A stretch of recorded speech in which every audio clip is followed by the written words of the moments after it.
some people think the problem is who's a Palestinian. Actually, the identity is very easy to define.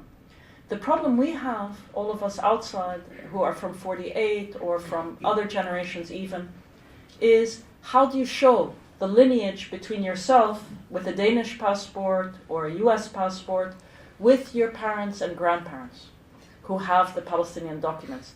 And that's the whole point about the registration, is that, for example, most of the Palestinians who have never voted from 48 actually are in the countries right next to Palestine.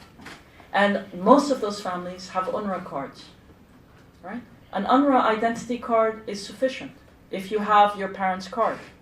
Yeah? In Syria, every Palestinian says that you're Palestinian on it, your very identity card. Yeah?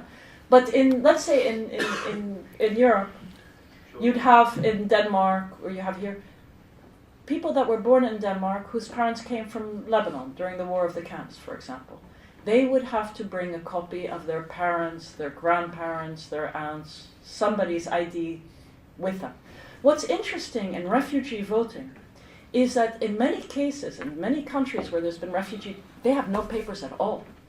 Yeah? So there's a series of mechanisms of international standards, of vouching, of social vouching, of having identities of relatives, so there's a host of ways. The most important thing is, it's meant to be inclusive. If you're Palestinian, you should be able to register.